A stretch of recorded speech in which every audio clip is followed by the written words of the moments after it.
Okay, folks, welcome back.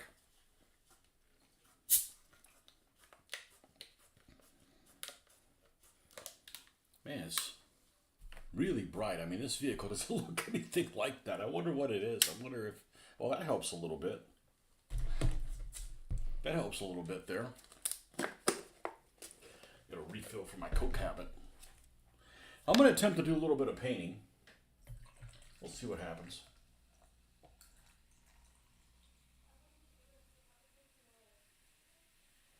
I gotta do a little bit of pickup because I'm encroached. There is a ton of stuff over here. A ton of stuff over here. It happens.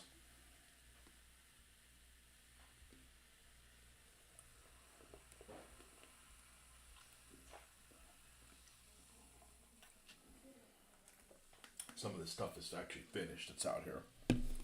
Finished except having a sealant done to it. Oh, my computer's not plugged in. You better fix that quick or we're gonna have a problem. I'm pretty paranoid about running a laptop without it being connected to power. I'm just afraid that I'm not gonna have power when I need it. So let's take the vehicles that are complete and move them over to the display case. Get them out of here.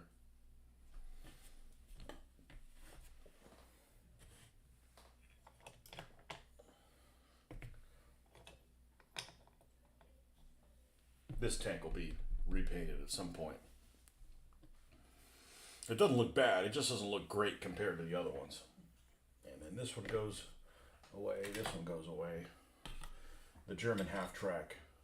This German half track. And these are the, oh, and this. Yeah, those things can go into the case.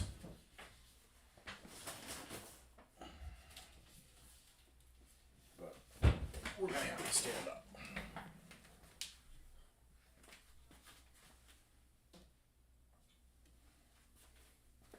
We're gonna have to stand up. I really like this little wreck, these little wrecks. And the only reason I created the first wreck was because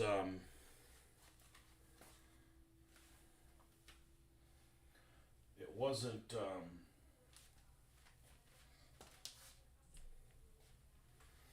I couldn't make the turret turn. It was a legacy vehicle. It was a vehicle that belonged to somebody else, and it was in pretty poor shape.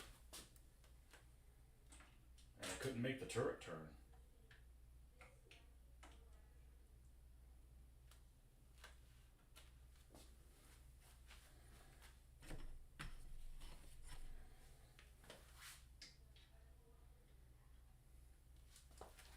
I'm really surprised how tall these armored cars are.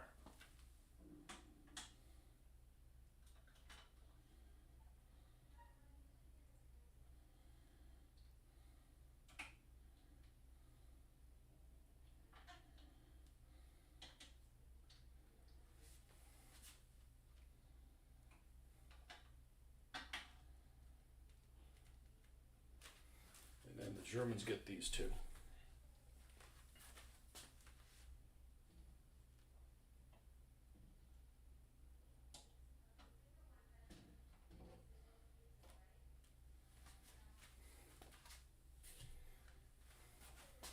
Okay, and the rest of the stuff is in various stages of completion.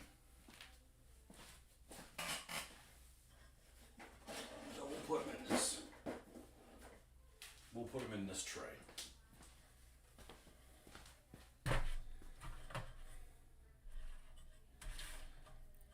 These Panzers are going to be Afrika Korps Panzers. Do you have enough space to make a separate one for the Brit? I'll just put the ones that are completely. These guys have been sprayed. We'll leave these two armored cars. That's what we're going to do next.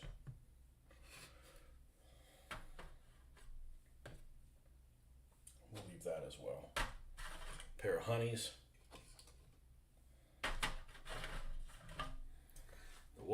Matilda.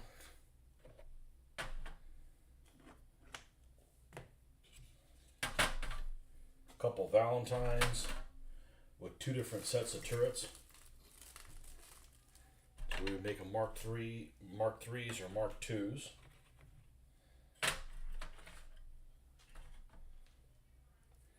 Yeah, this is obviously the vehicle's completely black when I paint it. This is the light stone overspray, and this is the light stone overspray after I wash it with a brown. So it's pretty significant. But then we just end up taking this color and dry brushing it back over it. So it gives us some nice depth, makes it pop out at a distance. This is the Matilda turret that goes with the other Matilda.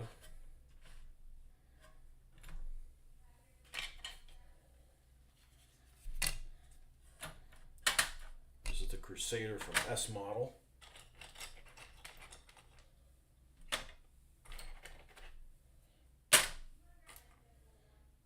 Turret. What else does that leave us over here? We got 3 more A13s. Let's make a box over here that has the printed vehicles in it.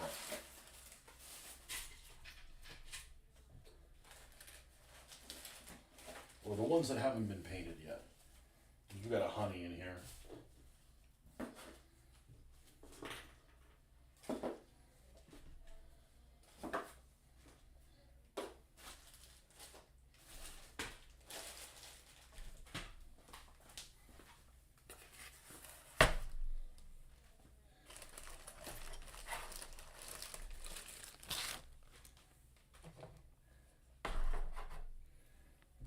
Printed A13s.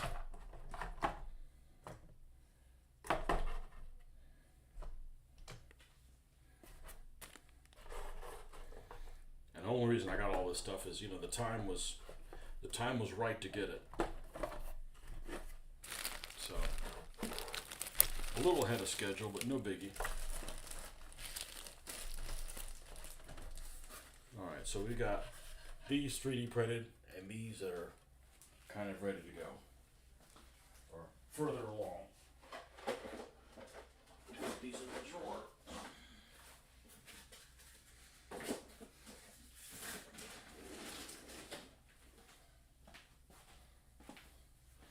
Okay, now we got a lot less things to fool with.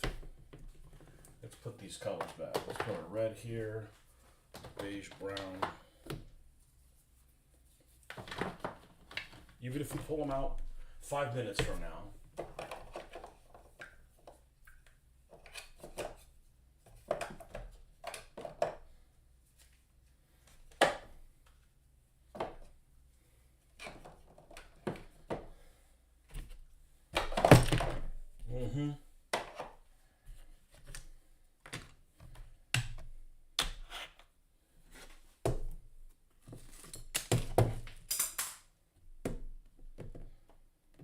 Yeah, I gotta have some order to this stuff. This is, I know some of you guys operate with holding hands with chaos, and I just can't operate that way. I get, it puts me in a bad mood. I really enjoy this hobby when we can do something, we can work on that, and we can move forward. When you're getting pulled off task for whatever reason, I'm not a fan of that. I'm not a fan of it. What else we got over here? We got some tweezers that aren't really supposed to be.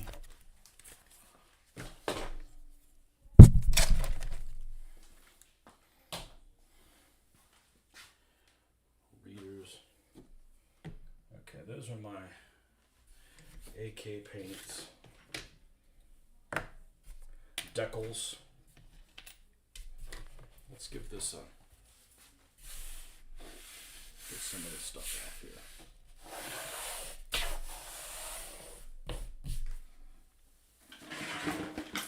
Now,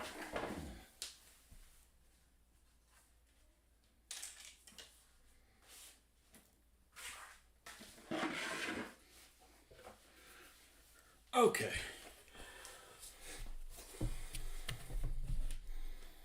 Now, we did go to the illustrious Hobby Lobby today and got more paintbrushes.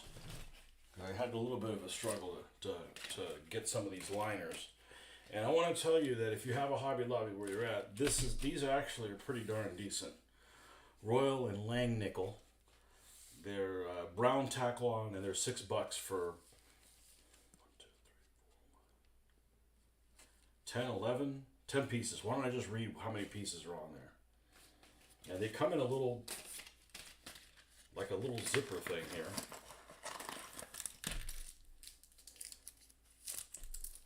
And then you can just add them to the mix. It's kind of a waste having these things. I really don't have a use for this.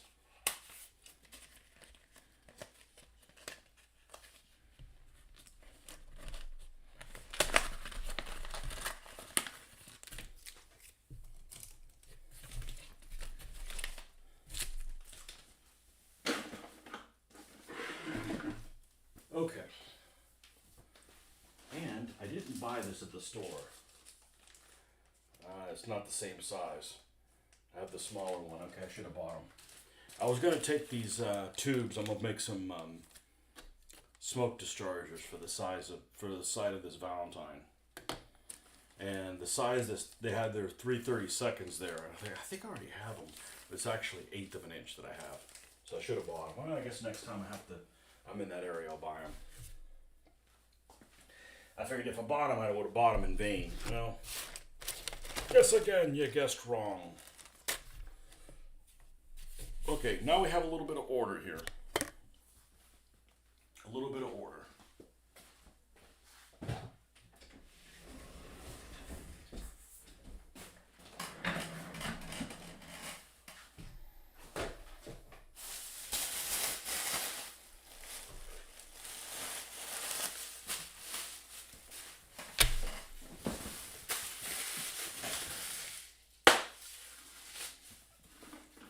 Well, one thing when you do is when you work on Rommel's ride, sounds like a attraction at a theme park. Rommel's ride.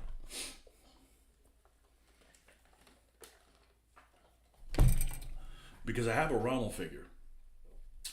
I'm missing one. This is a Manstein. He's somewhere. And this is I believe that even this company is Audemars that makes these on 1/72nd scale. And it's famous German generals. And I don't know why they don't make them for the other ones, because I wouldn't mind having a Monty or a Patton or that kind of stuff. But these all have a similar-ish face. Similar. But they're actually pretty decent. Now, they are pretty soft plastic, but the Rommel figure actually looks like Rommel a lot.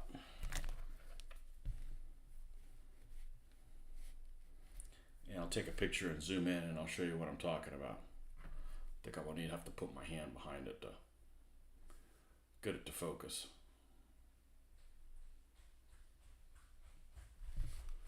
Let's see if this turned out okay. This has got some flash to clean up, but it's got a scarf.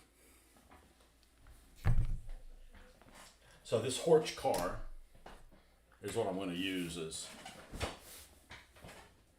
some high echelon type of commander that can ride around in this thing.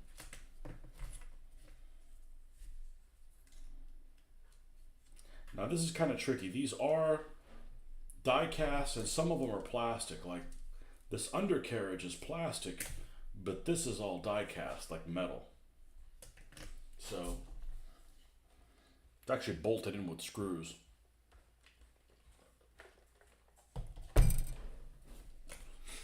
And it's kind of tricky the way it goes in. You got to put in like that. And then I believe this actually needs to sit over this peg. There's like this little section here. But this thing was god awful. It had some horrible like green type of camouflage, like lime green. Just didn't look the part at all. this has got to go above that one little peg and then up in here. And then once you do that,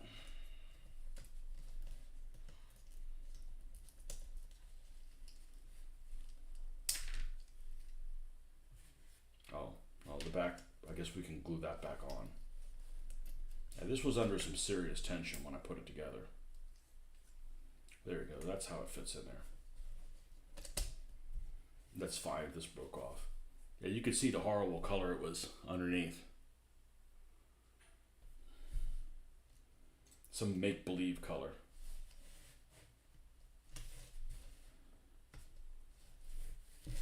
So I think I'm going to do, before I do the armored cars, the British armored cars, I'm going to go ahead and give this an Africa core dusting. I think I'm going to go ahead and do that so that we can work on it in the morning.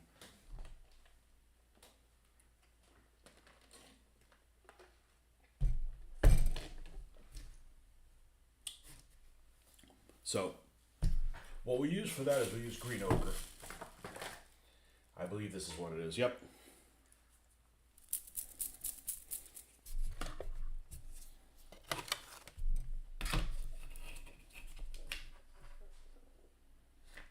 What's stuck here? Just moisture? Just moisture.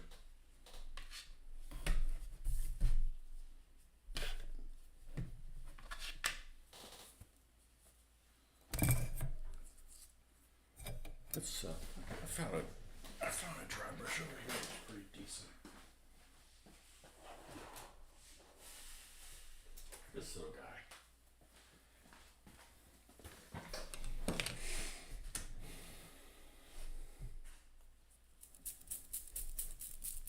Oh, I got jewelry on, like.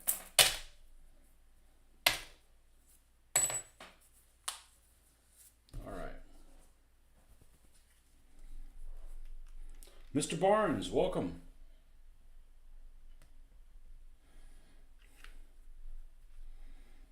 The white Yorkist rose.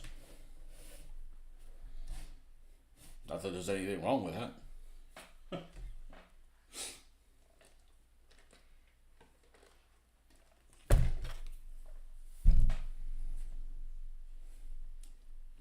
One more day till I have to pack. All right, so we're gonna. Thank you. That's falling apart.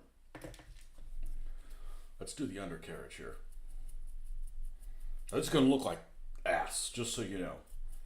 This is gonna look like brutal ass.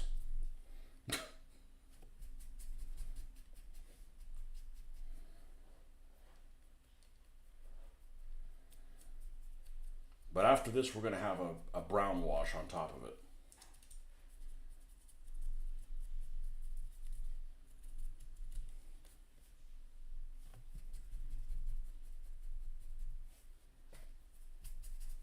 What's your favorite time period? You a World War II guy, or are you one of those DBA hangers-on, or?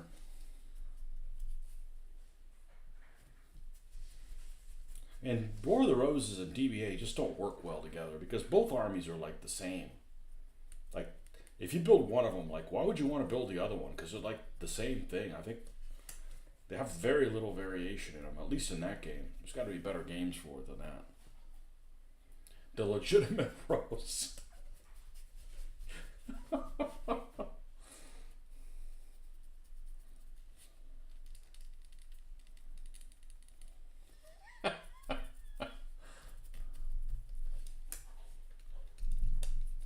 I'm not picking sides. I don't know enough about it other than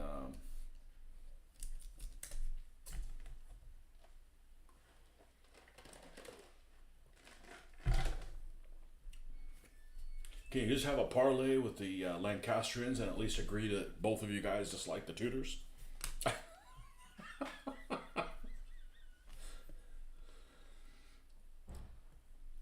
There's got to be a like, you know, I don't like the, you know, like, you don't like the Lancastrians, or maybe you like them better than the Tudors.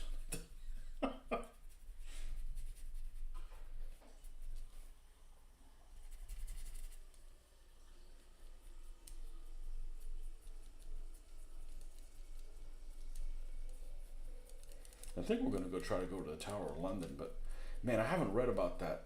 I haven't read that history in a long time. Well, it wasn't that long ago. I just forgot about it. It's one of those things that, if you don't use it, you lose it. But I do have that book by Dan Jones on the War of the Roses, and I rather enjoyed it, and it was not very confusing. Of course, he does a really good job with that kind of stuff. And I really like it when he does, I really like it when the narrator of a book does his own narrating.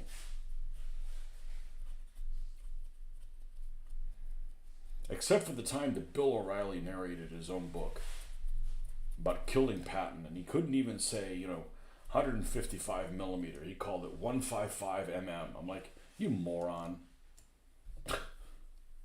You're painting 15 millimeter medievals at the moment. Generic spearmen for late 15th century. Well, there you go. There's the period. Are you going to build two sides? Because, I never considered making anything generic, ever. Because I have to do two sides, right? So I have to make them look, if you put spearmen on one side and spearmen on the other, you got to be able to tell them apart. So, if one guy's were white, the other guys would be like off-white or something like that, just to, kind of mix it up a little bit. Like, I would never have a generic medieval army. Well, I can do Germans, I can do French, I can do English. I'm like, so you're saying they could look like everybody, but they in fact look like none of them. I love doing heraldry. I love doing heraldry. So, the opportunity of painting both sides is an opportunity to do heraldry for, both things. So, you were doing War of the Roses, but sidetracked until I get the Lance and Longbow books.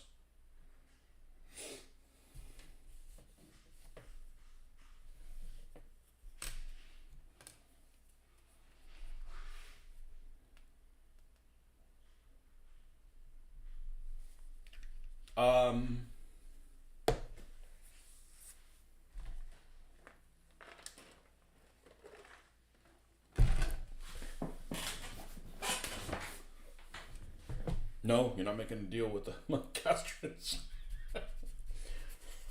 Bad blood there. You like some of the people here in the South are like, I ain't deal with no Yankees.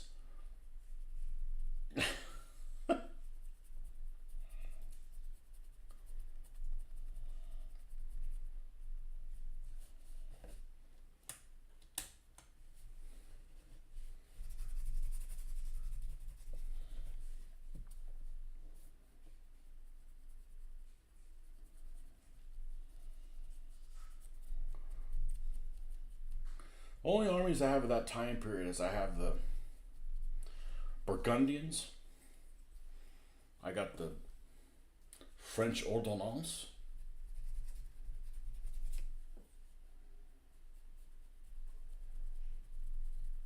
Yeah, those two. I like both of those armies.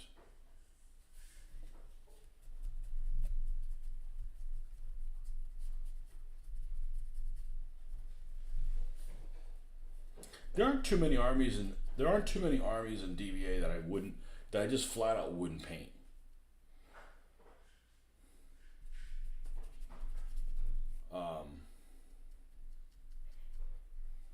It's worse than that here. Than the Yankee thing, I don't know. They're pretty adamant about it. I don't have a bone to pick in anything, so.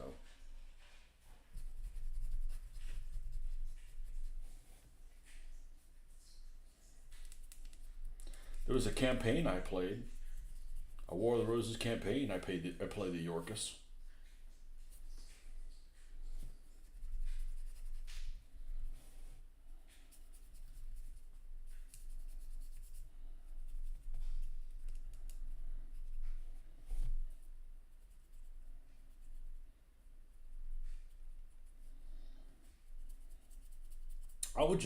I was generally surprised. The thing that surprised me about the people in modern UK is how much disdain they had for the Normans. Like I'm like surprised. Like I didn't know that. I mean, not everybody, but I mean, as a general rule, like they're like disliked. And I'm sitting here thinking, man, the food would be really bad in England if the Normans hadn't invaded.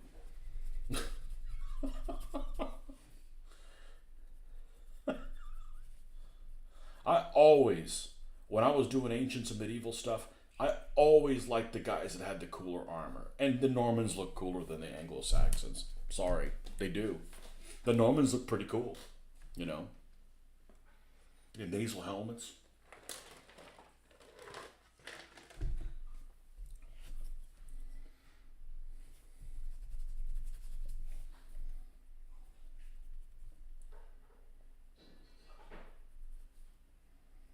Now, how am I going to do this? Well, I could tape it. But I think I'm just going to get close, and we can hand paint the difference on there. That's where my talent lies. I can hand paint things, and I can get in places with it, with a paintbrush. Looks like we've got some rear view mirrors on here. Like the first vehicle with rear view mirrors I'm going to paint. Well, that's awesome because I'll make those reflective too. I like doing little reflective things. All right, so this is all the yellow this gets, and this just simulates that they just kind of did like a quick overspray, and then the weathering took hold. This will look pretty good. It's not a very attractive vehicle, but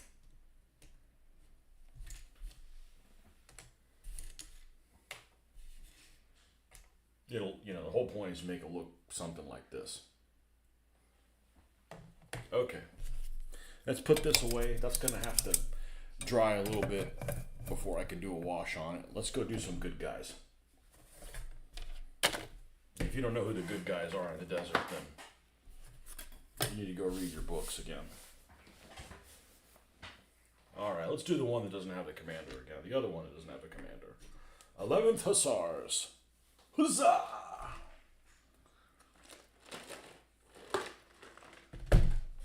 All right, we have, it's blacklining time, and I love doing the blacklining. Now, I'm almost out of this stuff. This Nuln Oil. Here's the other Nuln Oil. I don't remember if it was, I don't remember if it behaved similarly or not, but we're going to give this one a shot. Because we have this tiny little bit left, and then we've got this one, and then we got the strong tone. That's the army painter equivalent.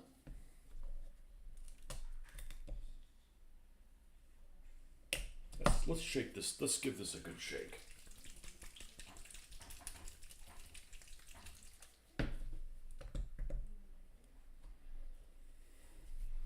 I feel like it's shittier. I hope I'm wrong.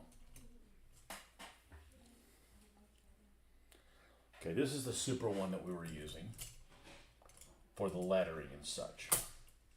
No! Don't do that. There we go.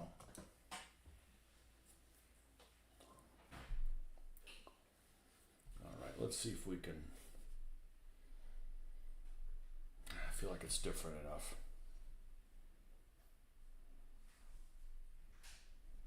Could be my imagination.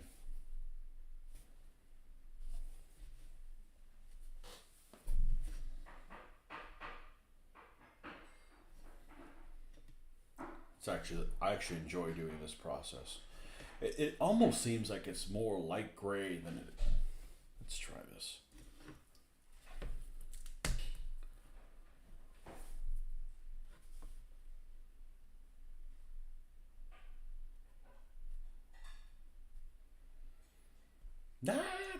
It's pretty much the same.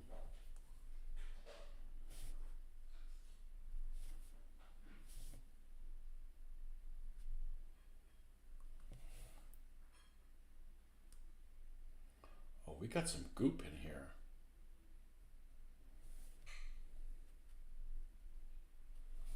I'll tell you what. Let's run this out.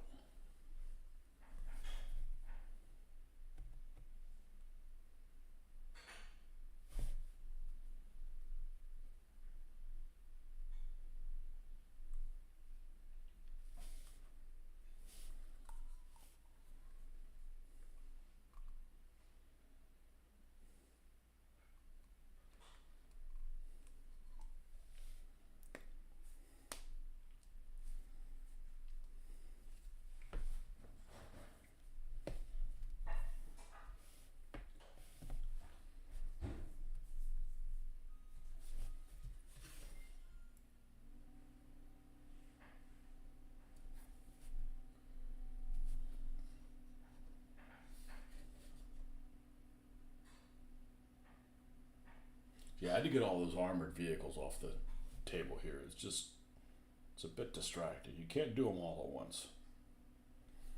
Can't work on them all at once.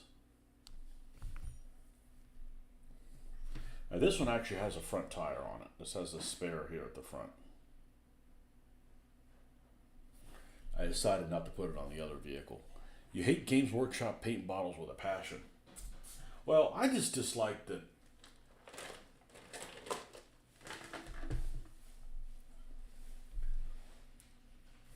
they'll make a decent product and then they'll come up with they'll they got a good thing going and then they'll reinvent something. Like I don't really care for any paints when they like repackage them, because I can't think of any paint that they ever repackaged it and made it better. It's always like they created issues that didn't exist, and everybody's done it. Vallejo has reformulated some of their paints. Some of their colors are the same. Some of them are different. And the different ones aren't better. There was a color for the US Olive Drab called Brown Violet, and it's disappeared. It doesn't exist anymore. Now, it's different than the other one, than its replacement, but I got a little bit of one left, and I treat that like it's gold. But these bottles aren't bad. It was the ones that were like hard, because it was a hard plastic bottom and a hard plastic top. And I have bought some of their paint before, used it once, put it away, opened it back up several months later, and it was worthless.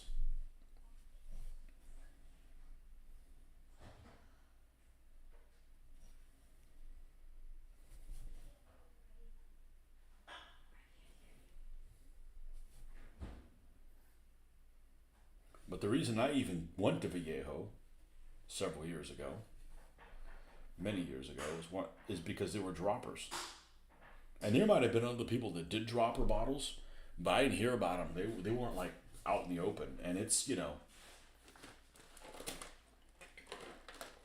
it was super handy for just using a little bit of paint.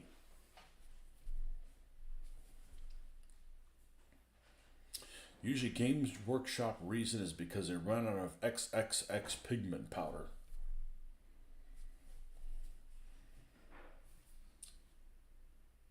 Well, the first Game Workshop paints, I still have some. I have one that's even unopened. I have one that's uneven. Yep, I have one unopened. This one. Shadow Gray. Unopened. And I have a Shadow Gray that is opened. And it's still good. And I probably got it, I don't know, 1989, something like that. And this paint is just wonderful. This paint is wonderful. But, this thing breaks at the back. This little thing clips off the front. Let's see. Yeah, it's still plenty alive. Smells good. But you open it and look, you got paint on yourself. That kind of sucks.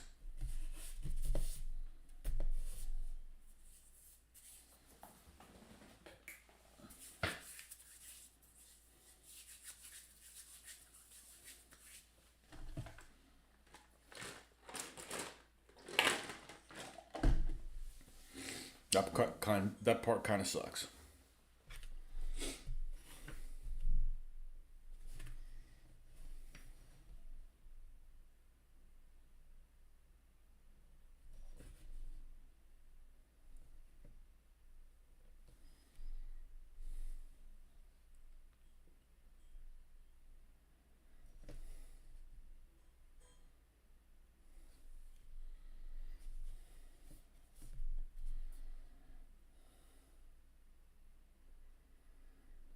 But the Games Workshop paint bottles, even though they've got their issues, at the time I first got them, late 80s, they were the best paint bottles. Nobody had better paint bottles than them. And they're not perfect, but they're a heck of a lot better than Flocal, Poly S, and all that.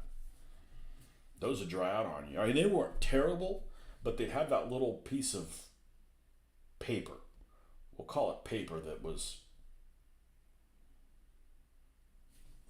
would get out of place and it'd dry out and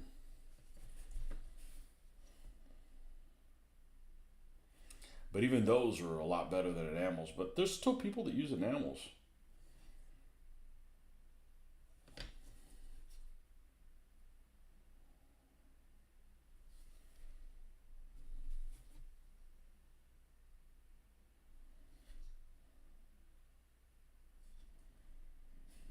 I think all the Games Workshop problems that they do, all the bad decisions they've made, is because they have stockholders. I think that's what the problem is.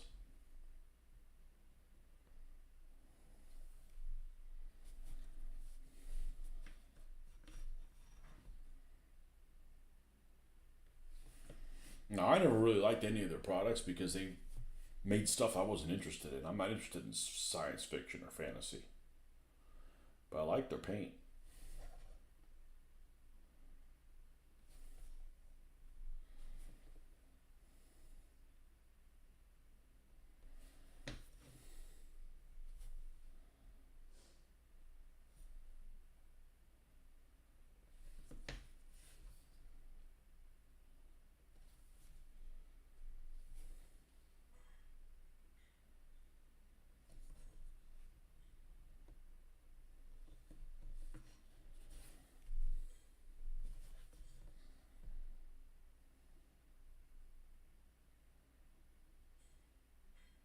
It took me a long time to be able to call them Games Workshop.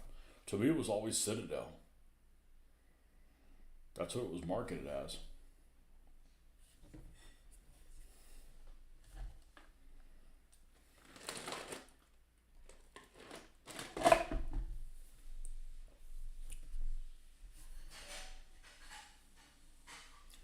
This process takes a long time, but I actually rather enjoy it.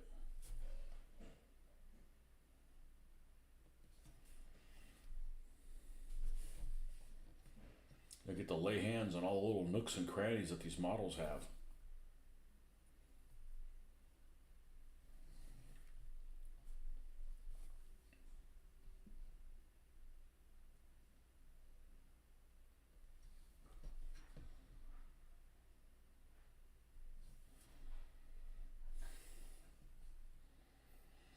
Use a few Games Workshop shades in contrast only. So you don't use the washes. Well, they definitely changed the washes. You know, this one was cheaper than this one, which was smaller. So this is 30 milliliters, 24 milliliters, and then this one's 18, and this one costs more than this one. Like,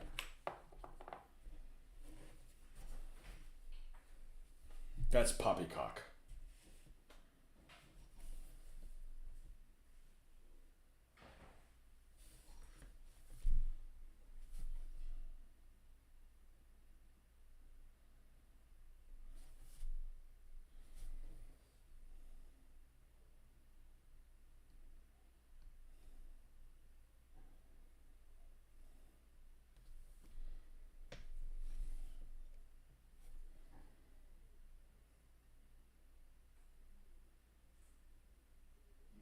Somebody was asking me when they first came out, maybe a couple of years ago, those, what's a thing called where you can contrast paints or whatever? Oh, hold on one second.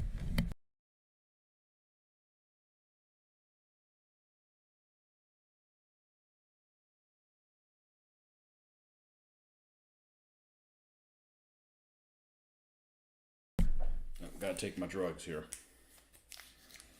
We're pre-dosing for our trip to Europe. So this emergency works really well.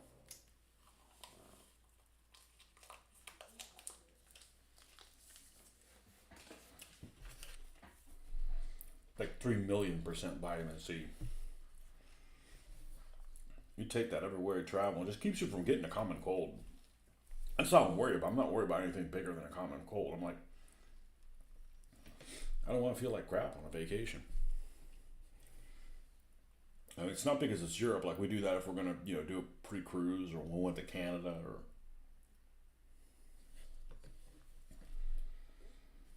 places with a high population.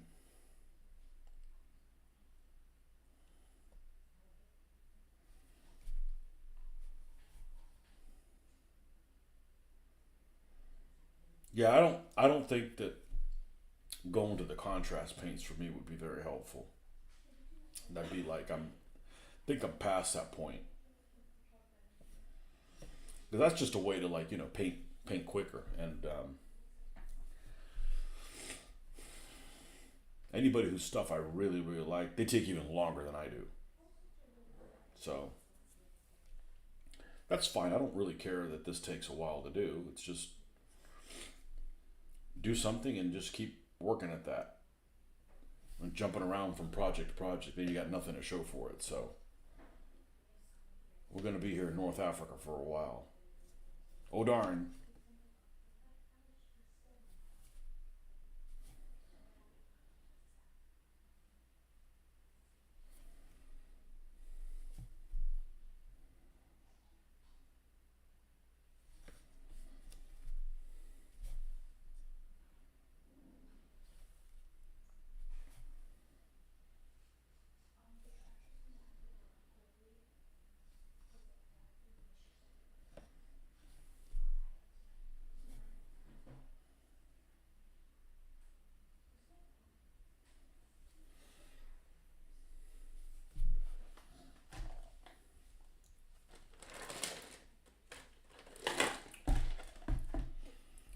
And when I get back,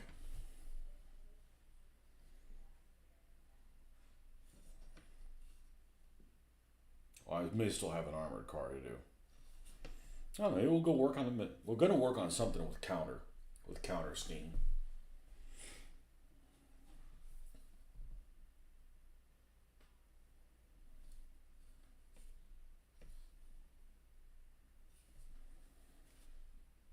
Probably a Matilda.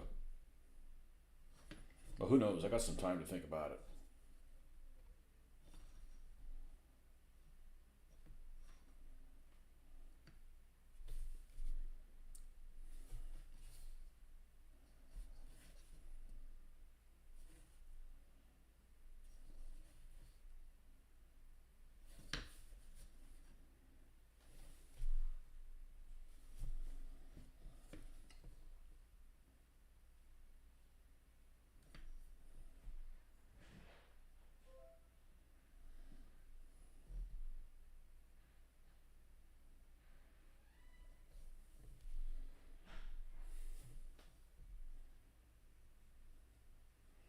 There's lots to do and lots of things that are really interesting, at least to me.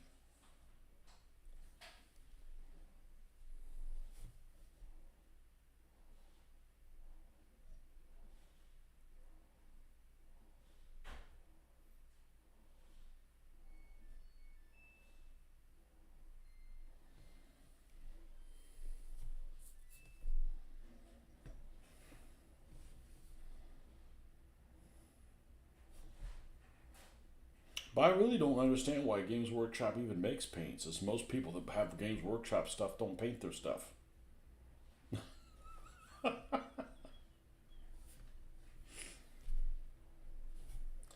mean, in the real world, not in the magazines. Yeah, the stuff that's in the magazines is painted great.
It's a shame these guys didn't name their vehicles, but they didn't in the 11th Hussars.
Man, it's early. I'm already getting the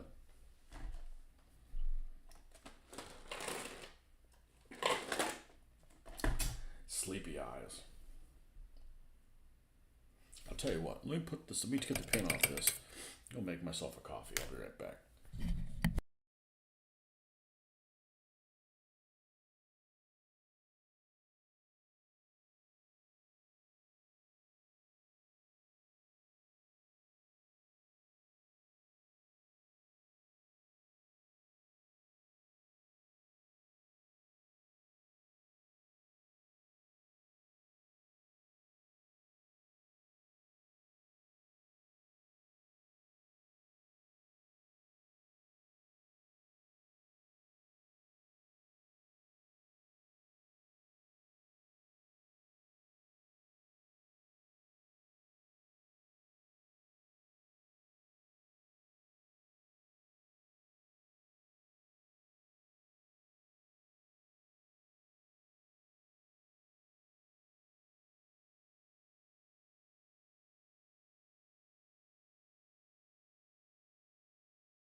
Man, that's fantabulous. And there's nothing added to that. That's just one of those little Nespresso machine, and the foam is great. I guess it's the head on the coffee. That's excellent. Me too. Knackered from venturing out in the snow earlier. You live over there up on the, I guess that'd be northeast England.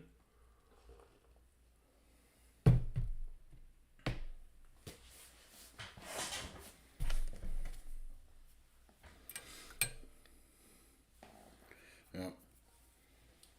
Well, the girls are packing. My daughter is spending 4 months in Spain studying, and we're stopping. We have to fly through the UK. We don't have to fly through the UK. We decided to fly through Heathrow, so you know the savings on the. I was going to say the savings on the freight. Yes, it's freight, and we're the cargo. The savings on the flight is significant, going through Heathrow instead of going straight to Madrid. And we're doing 2 days in London. I wish it was longer, because I can't even go to the damn tank museum. Foothills of the Pennines. Pennines. I've never heard of that before. And I'm a geography guy, but you know.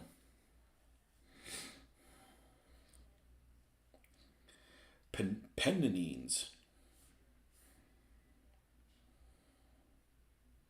Mountain chain in England. Oh, that's beautiful. But there's beautiful places everywhere.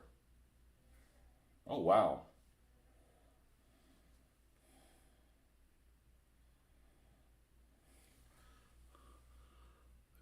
Not a tree in sight. That's beautiful.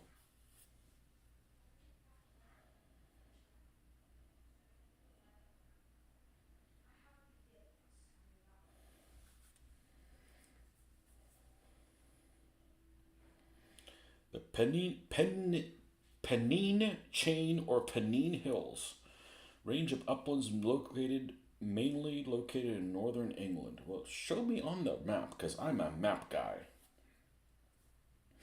All right, let's see what we got here. Oh, that would be northwest for me. Okay, so you're there in the borderlands between the Scots, where it's full of Scots.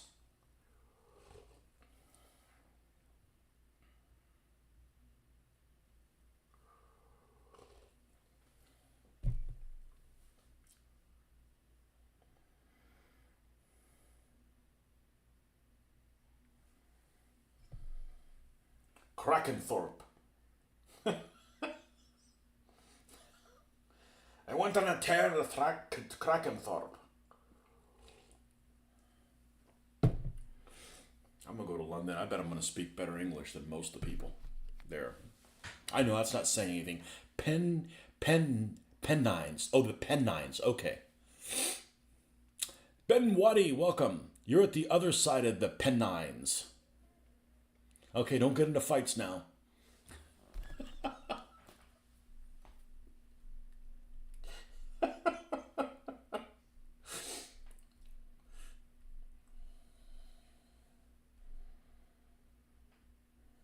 Yeah, you're over on the other end.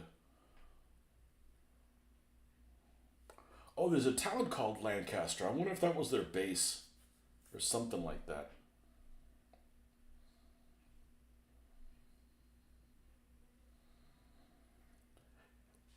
Lancaster Castle.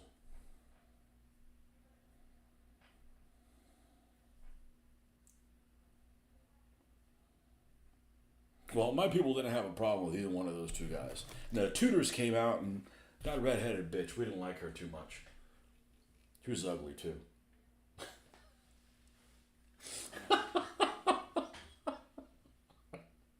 They always say that. around 4th of July here, they always say, like, we haven't cared about the Royals since 1776. I said, my people haven't given a shit since 1588.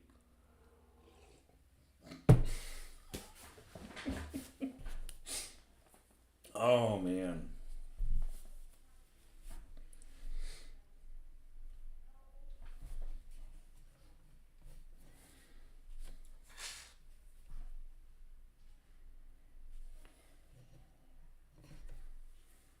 I'd ask you guys what, because I know we're going to do a lot. We're going to do a few pubs, and I'm going to ask you what what what British beer is good, but that's so subjective. Beer is like the most subjective thing ever. There's nothing more subjective than beer. Because some people like stuff that is just painful to drink.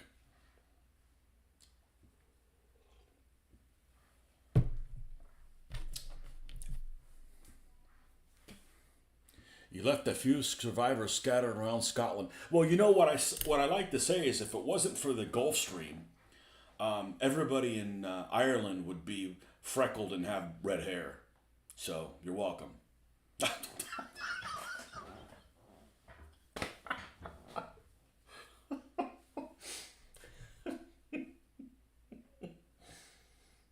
Yeah, my people don't like the French either. That's why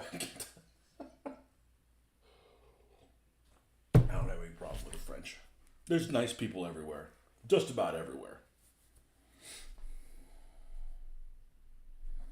Yeah, Scotland too. I'd like to go to Scotland, but I ain't wearing one of those skirts. It's a kilt, not the people that aren't from Scotland. It's a skirt to everybody else. I do like Scotch though. I do like Scotch. I much prefer whiskey to beer. But beer is extremely subjective. Extremely subjective. And people say, "Oh, American beer is bad." Yeah, I think the mass-produced beer everywhere is bad. Like the mass-produced beer here, yeah, it's garbage.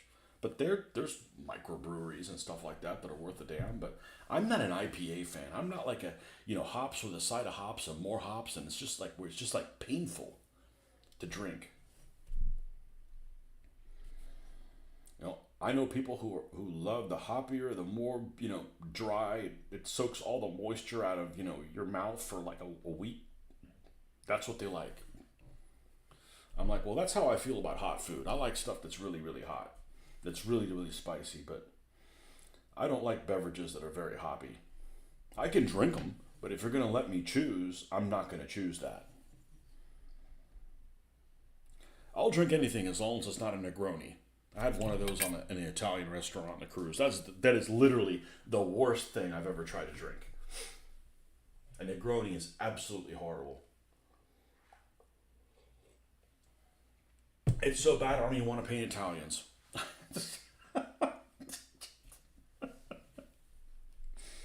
God, that was horrible.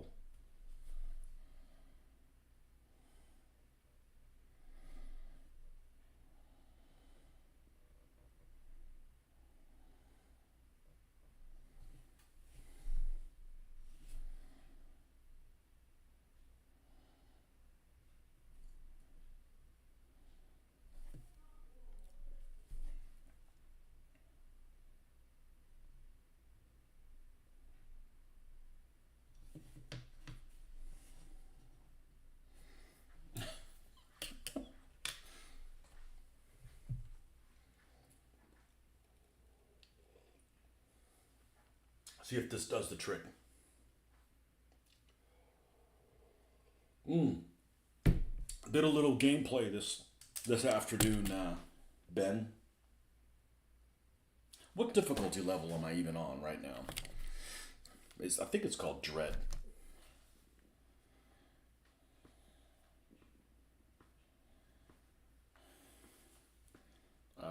State of Decay.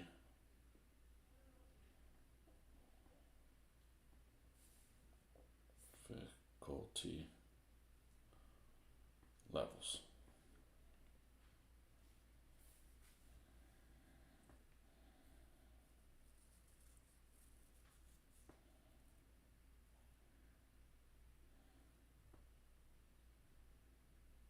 Dread Zone, yeah, Dread Zone. Dread Zone's is a nice challenge.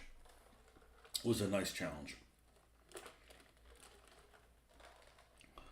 Yeah, I was getting really the big thing that made a huge difference is I found a trader.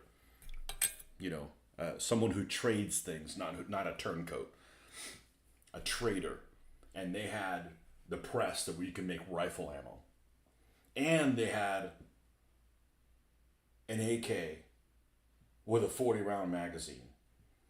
And one of my other members had an AK with a 60 round magazine.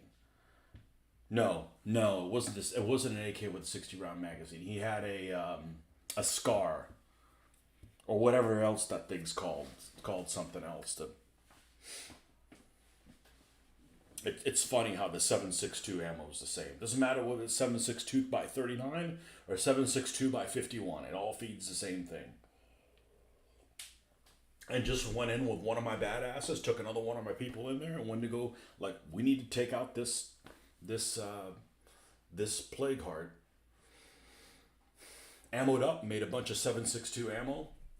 Got in the car with my other person.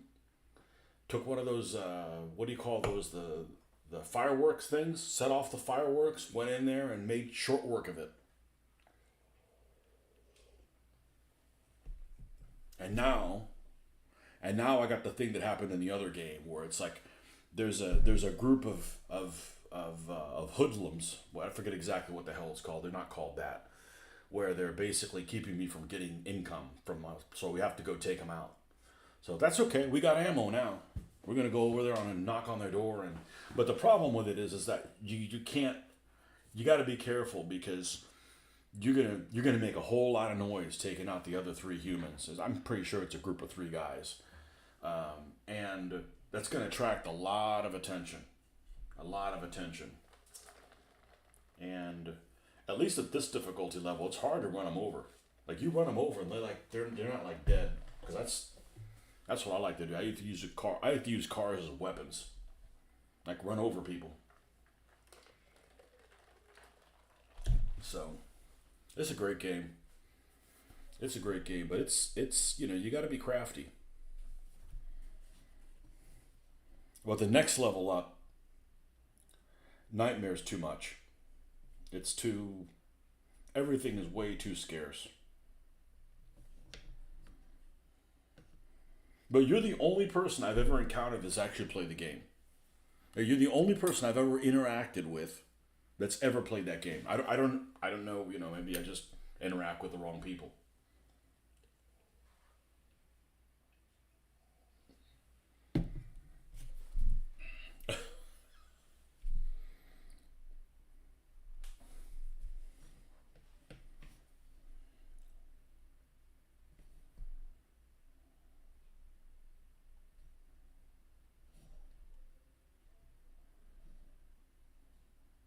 But I was able to move into the base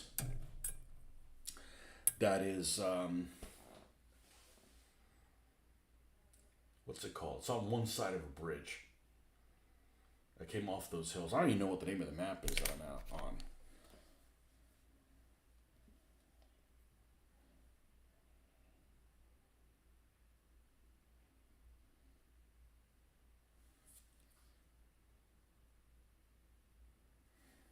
They all sound the same to me, and I've played them all.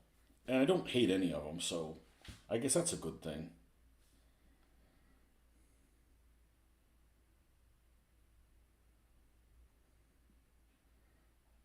Rusty Rosie's. I'm at Rusty Rosie's right now.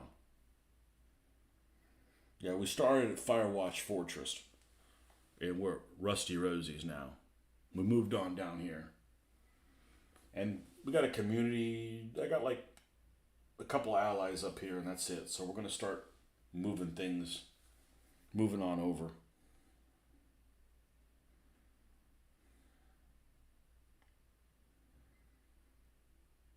Oh, I wonder if that's the fire station you were talking about. That's a big base. That fire station's a big base. I've certainly had the base there before.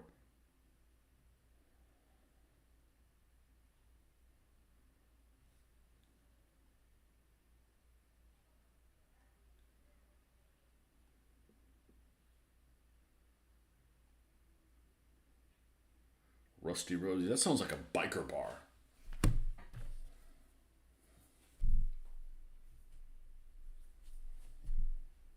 That's the one you meant? Yeah, that's a big bass. I don't know that I have a favorite one. I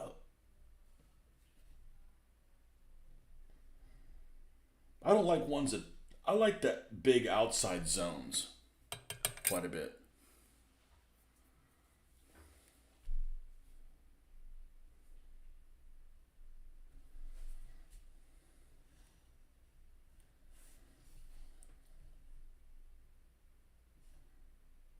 That's the newest map, isn't it?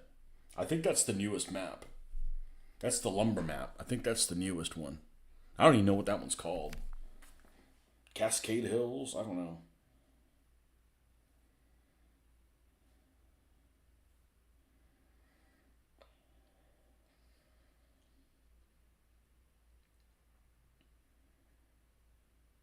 No, it's not Cascade Hills. I don't know why I can't.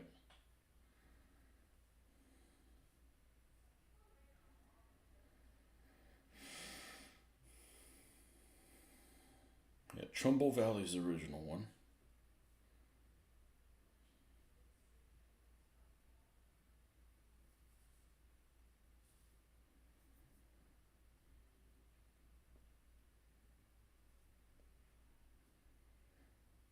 Yeah, there's not a whole lot of games I get excited about buying in advance, but I'm definitely getting State of Decay 3 whenever it comes out, if it does.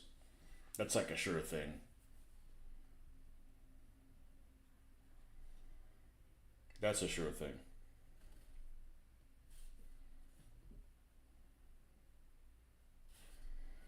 And I'm not a zombie fan per se. I just, I like the fact that it's like, man, there's really limited resources, but it's not like insane. Like I have this Walking Dead game that I've talked about it before. It's on the Oculus, and it's just way too much. It's too intense. It's way too intense. Because every single thing you use gets worn out, and I mean it gets worn out in State of Decay as well. But it's reasonable. This one you're like one freaking person, and like you pick up a bat, and a bat is good for probably bashing eight zombies in. Then you gotta start looking for another bat. So you gotta pick up all these supplies, and you. I don't think you can mend any weapons, and they basically you build this bat, and it's good for 8 times, and then it's gone. You don't get any materials or anything out of it. You got to build another bat. So you have to constantly find new things. So you get into this rhythm where you're able to do that, and of course, it's all VR. You'll go in and you'll start this area, and it's like, all right, there's nobody around you, and you're like, you're walking around and stuff, and all of a sudden, people will appear behind you in an area where there's no way for them to get to, and it's like I can't deal with that. It's just it's too intense, and at one point, it ramped up the difficulty of it ramped up like super super high. You go from like being able to handle 2 maybe 3 zombies off at once, and you turn a corner and there's like 6. I'm like, I just can't do. You can't deal with that. It's too. That's good for people that don't have jobs, don't have any stress in their life. Their mom makes them dinner, and you don't have to worry about anything else. What are these man childs or whatever. Like for those of us that have already enough stress in our life, we don't need that shit. We don't need that kind of that kind of stress. There's one game there's one of those VR games, and I don't remember which one it was called, but it's one that's basically like a Call of Duty type of game, a modern combat type of game. That's really kind of what the theme is. You're an operator or something like that, and out in some sandbox somewhere, and there's like this base you start at where you can like launch. They made it like a little, at least as I remember it, it's almost like this like a waiting room, but it's rather large. It's probably maybe 3 times the footprint of my house, and there's different things there for you to like a little target range and stuff, so you can grab your rifle and like practice shooting and things like that. And you got to do all the stuff with the controllers and stuff. It's pretty immersive. It feels pretty intense. And I go and I had just downloaded the game. And there's this console here of different screens and stuff going on. I really didn't even know where I was. I realized after the fact it was kind of like this waiting room in between missions. So I'm like, this isn't really part of the game. This is just a way to kind of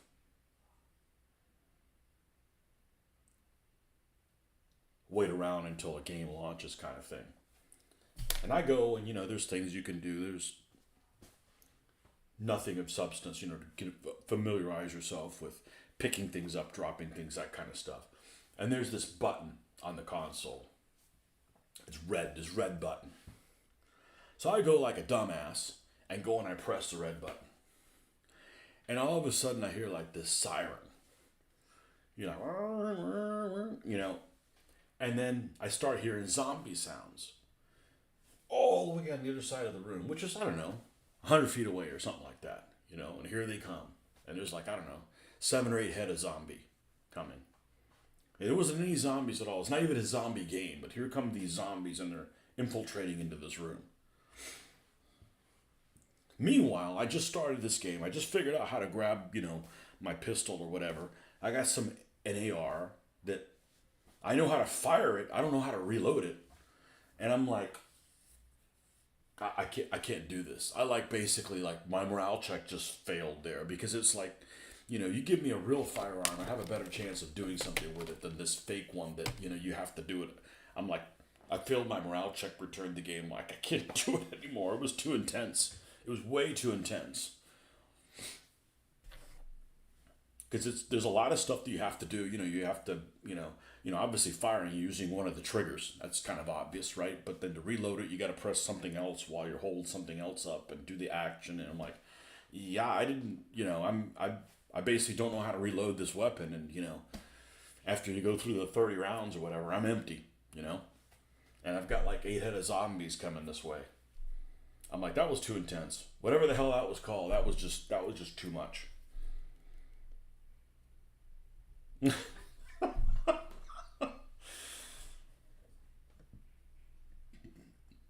And it was super stressful. Super stressful.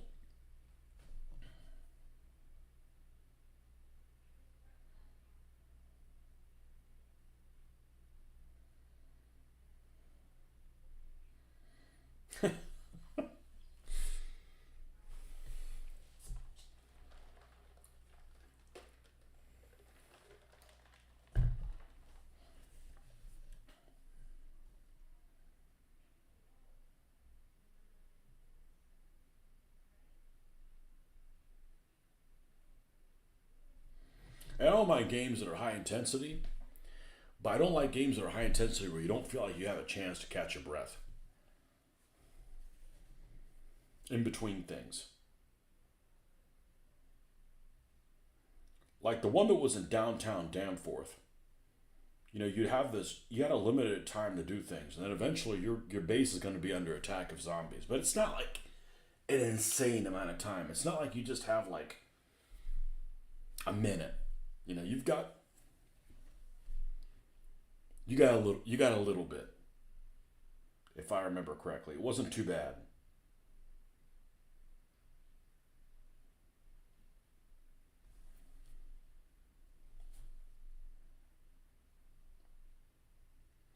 Plus, I think there was a chance that your base could fight off the attack without you being there. Obviously, you being there improved the chances quite a bit, because you can be a lot more. Your character's more of a superhero when you're playing it than the other guys are.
Well, believe it or not, we're about done with this to make all those little things pop. So let's just do a double check. This side looks good. The front looks good. This side, that looks good also. Missing a couple little, some rivetry. So I don't know if I can get all three of these armored cars done, but if I can't get them done, then we'll just do them when we get back, because I got tonight, which that coffee did its job. I'm just getting a little slow.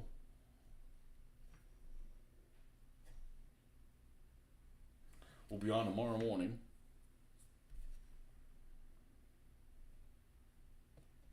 And then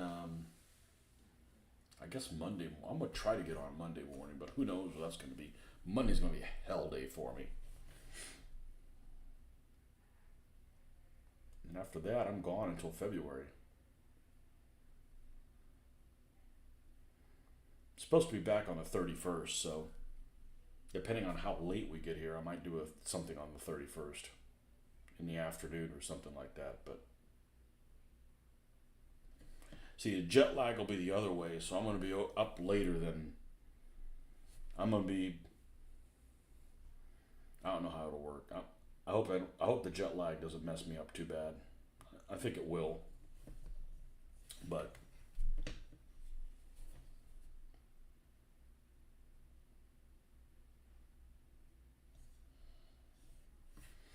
the flimsies.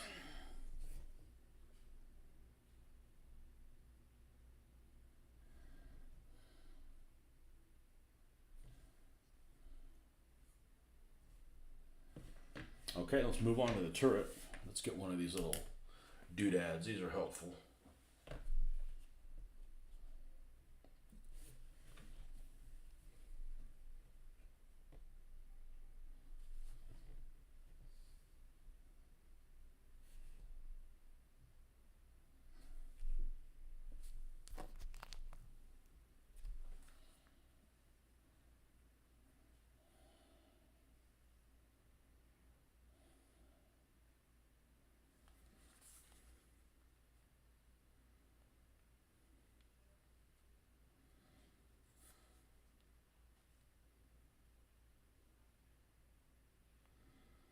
Yeah, the only thing I don't like about this stuff is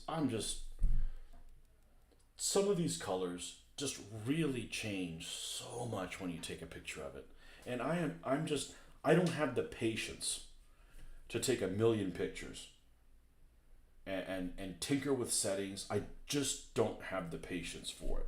I have the patience to do all this stupid little black lining and little drippings and little type of colors and painting headlights and all that kind of stuff. I just don't have the patience to sit there and take, and tinker with the settings of the phone and all that stuff. And it's like, this lighting here is ideal for what I'm doing, not for photography. And you go outside, especially these light colors, and it looks totally different than it does here.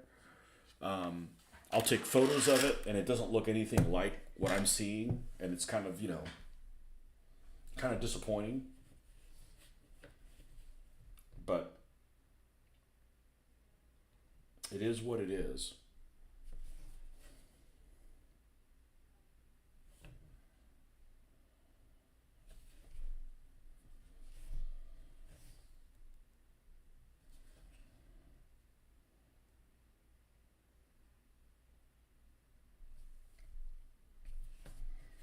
It's funny, when you like something when you just got done with doing a bunch of somethings, and you're like, I'd like another helping, please. Like, I'll do some more British armored cars, man. I love them. They're cute as hell.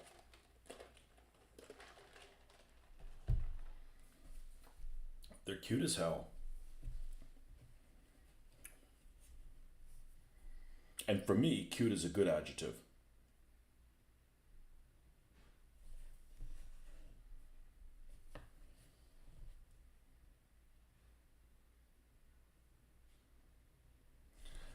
always people would say like, "You don't think I'm attractive? You think I'm cute?" I said, "Well, I don't think you're a handsome woman."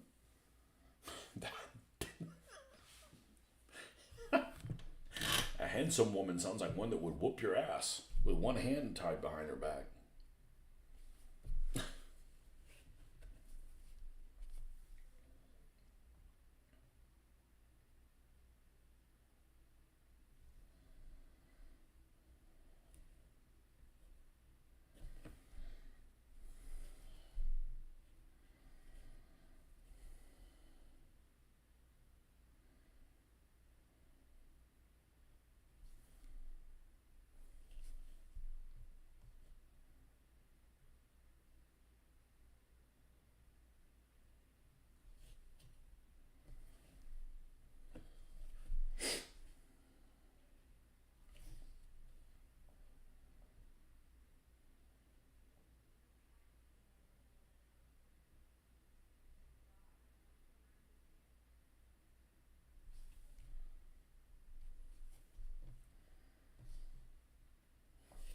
I got half of mine to take one of the German heavy armored cars, one of the 231s, and make and paint it Africa core.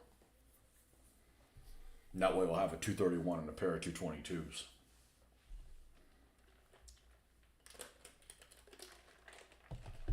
Or just leave them alone, which is probably what I'll do. But my Africa core are base gray anyways, so the fact that I already painted it in gray is irrelevant.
But getting back to State of Decay, that I don't know that there's any map that I really dislike.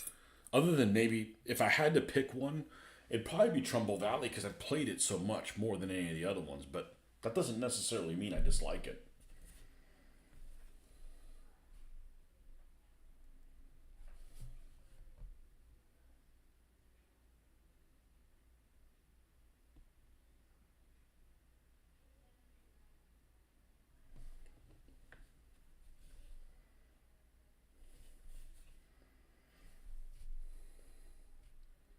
Yeah, I don't think there's any I dislike.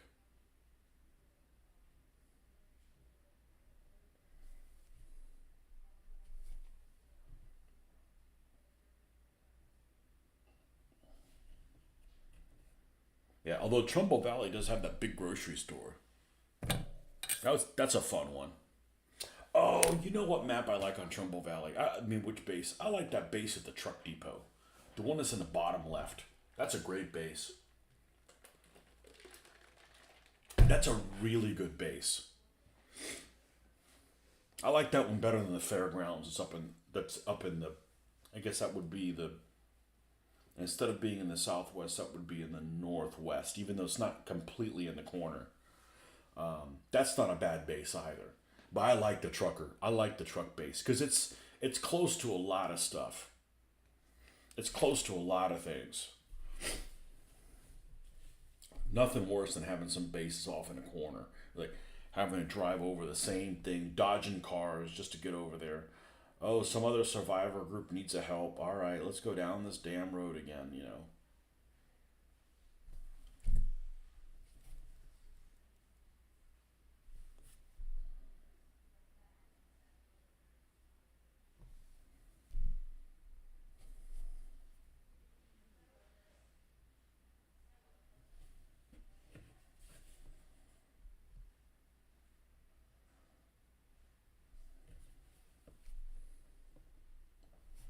Whatever that truck depot is called.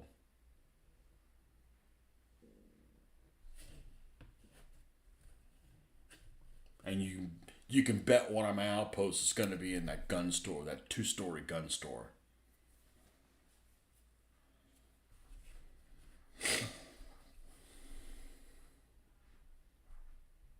Always want ammo income.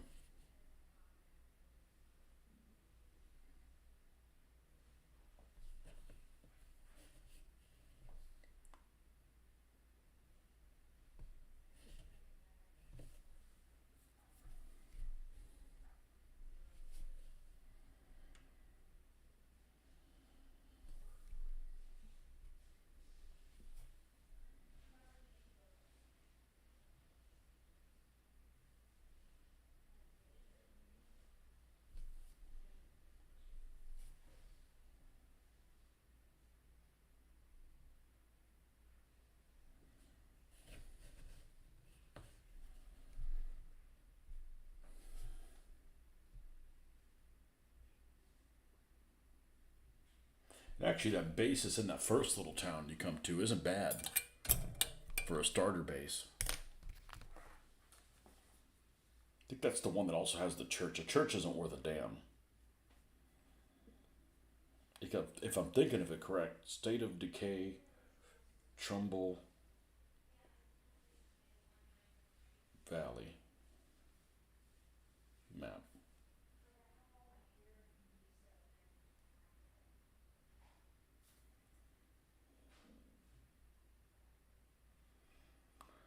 A loot map? Well, I don't want to know where that is. I don't want to know where the rare weapon cases is. That's cheating.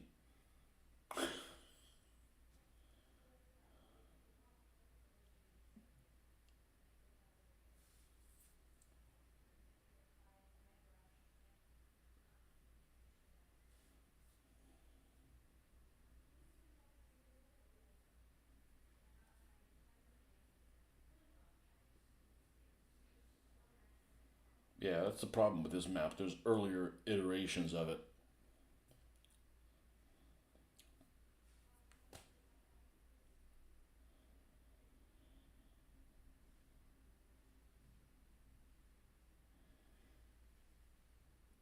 Farmland compound. Yeah, this one doesn't have. This doesn't have the truck. The truck thing as a possible base. Maybe they only had that one in the first. I don't know. They used to be able to have that building right here. That building right there is a great base. You got all this stuff that's around here. It's easy to loot. This one sucks. It's on the opposite side of the friggin' river.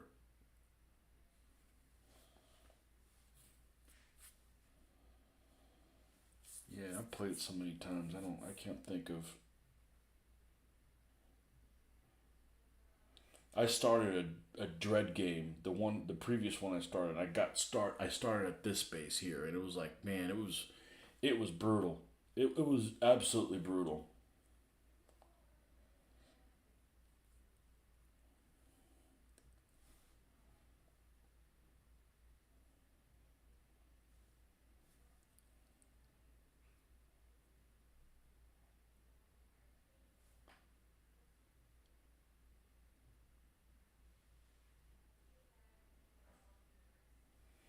If anybody is wondering, the gray area is Trumbull Valley from 2019, and the other is Trumbull Valley from 2013.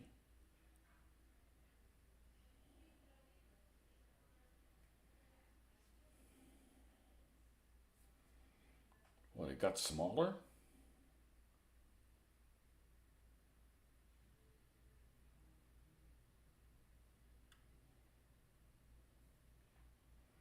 Oh, they got rid of the fairgrounds. Yeah, I've played it so many times I don't freaking remember what's what. Oh well. It's a great game, folks.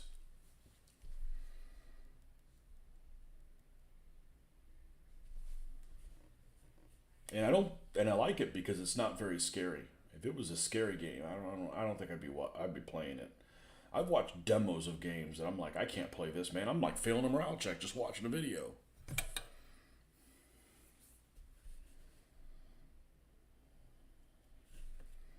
I was watching a video of some game. It was like all demonic and shit like that. I forget what the hell it's called. In the something inside, the death inside, something. I was like I'm watching somebody else play this game and like it's all like dark and there's like these demonic things and I'm like armed with like a butter knife. I'm like, what the hell? I'm like, get me out of here.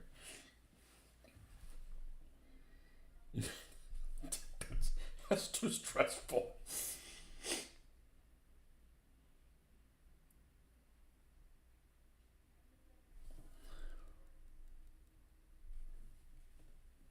Enemy Within, something like that. I was like, oh my god, this is horrible. Painful to watch.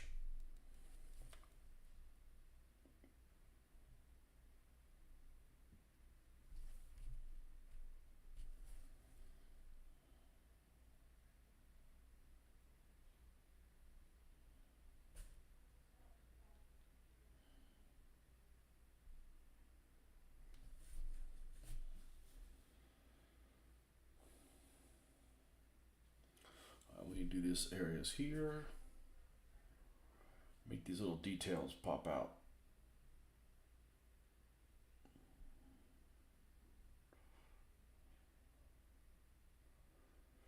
So this is actually a pretty handy vehicle. This is a 3-man crew. And everybody has a hatch to themselves. There's actually more hatches to get out into the outside world in this vehicle than there are crew members. You got 2 guys in a turret. They each have a hatch. And you've got 2 hatches in the hull. And there's only 1 guy in the driver's position in the center there. That's it. That's 4 hatches for 3 folks. That's pretty good ergonomics.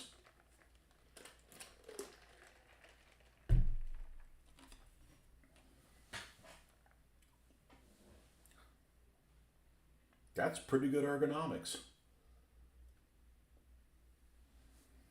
All right, I'm going to stop this for a second. We're going to do this brown wash on this Africa guy, which looks like ass, but it won't. Trust the process. Let's get it's none of those tones. It is strong tone. Strong tone. Strong big muscle.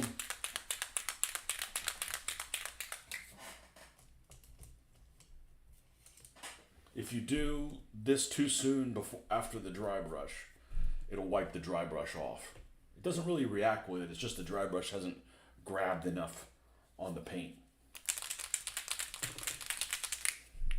And then we're going to dry brush lighter colors on here afterwards. This is just kind of to give it another kind of an undertone. And it looks almost like black, but it isn't. Now, so I don't make a mess. Oh, here's another alligator clip. Cool. We got a couple of them here. Where's my helping hands, anyways? This is a good job for the helping hands. I haven't used the helping hands in a long time. It's got to be in here. It should be in here.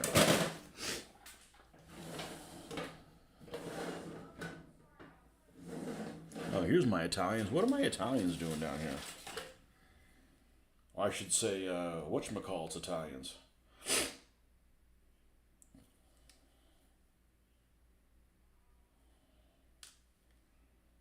Marcus's Italians. We're gonna be painting them pretty soon.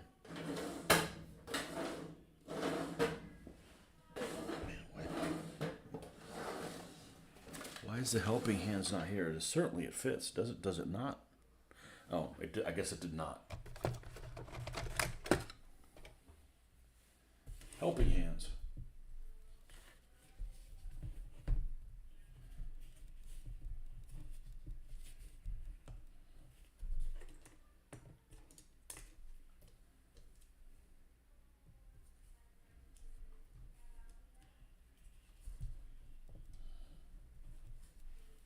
This out of the way.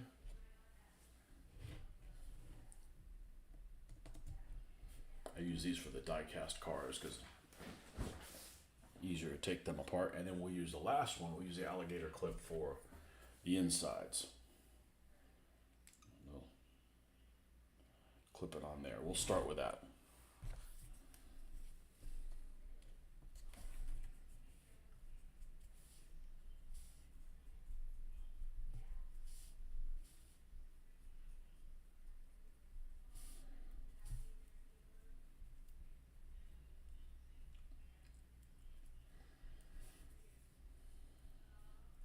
Don't need it on the seat.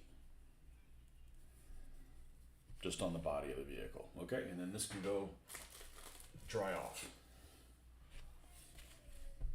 I'm starting to think this one's a little too large. Oh, we don't want to use a new one for this. We just got those. Let's not ruin those yet. Like this one.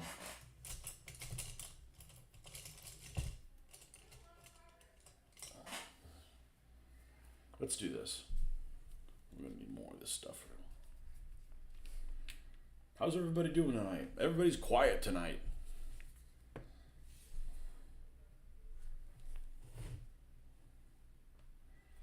Bunch of butt washers. Oh, everybody's waiting for Mitch's feet to make an appearance.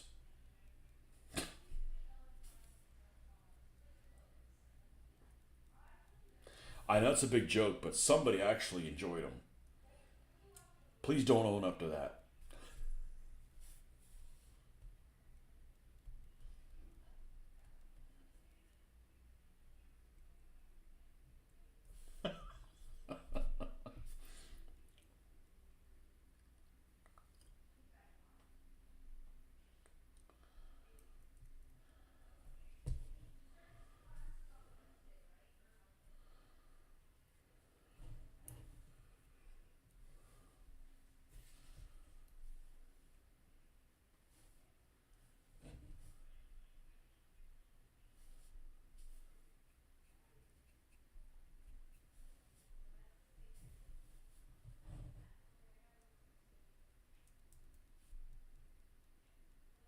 No need in painting over the tire.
Yeah, I get that fire station confused with the one that's like, this piece is about to break off. Maybe. Not really sure what it's supposed to be. I get that fire station one with a container for it mixed up. I don't know if they're actually the same one, now that I think about it. Because they're like in the same part of the map on the maps that they're on. But the container for it's a good map. I mean, that's a late game thing, though. You need a lot of people to colonize that one. Same thing with that field, that baseball field.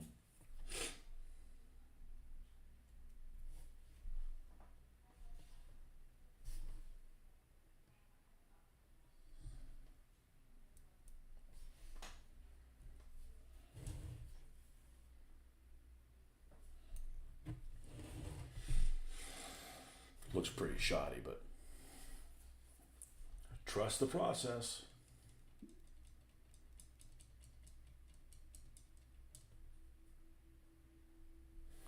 Got a couple of Kubelwagens to do. One of them's in bad shape. I think it's the Airfix one's in really bad shape.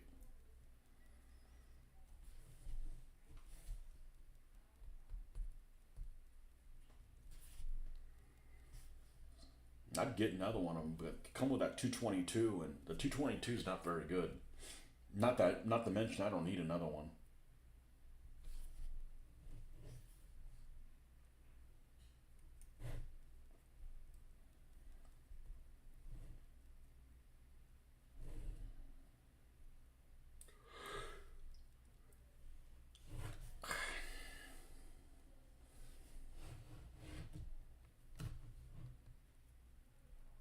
Unfortunately, it has no headlights.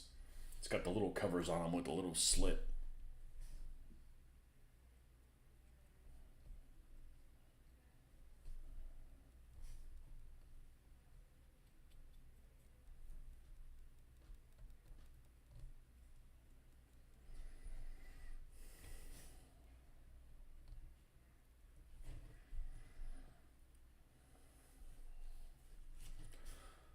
So what I'm probably going to do is, after I'm done with this wash, I'm probably going to cut out for tonight, and then we'll be back in the morning at our regularly scheduled time.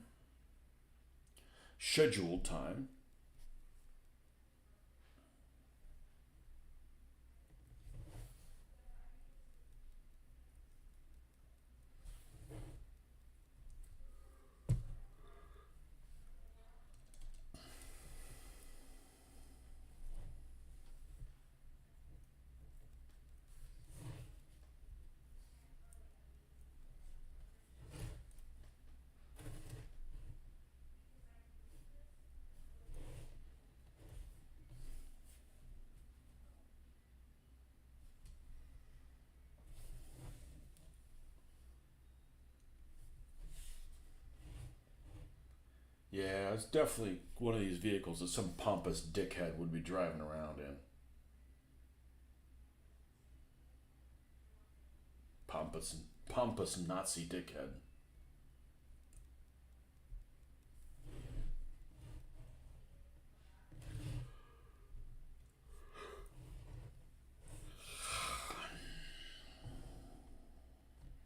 Okay, I think we're good with that. Where's this piece? That piece can stay off. It's not going to get painted the same color. All right, folks. Well, thanks for stopping by. We'll see you guys in the morning, and we will continue this Tales from Sandland.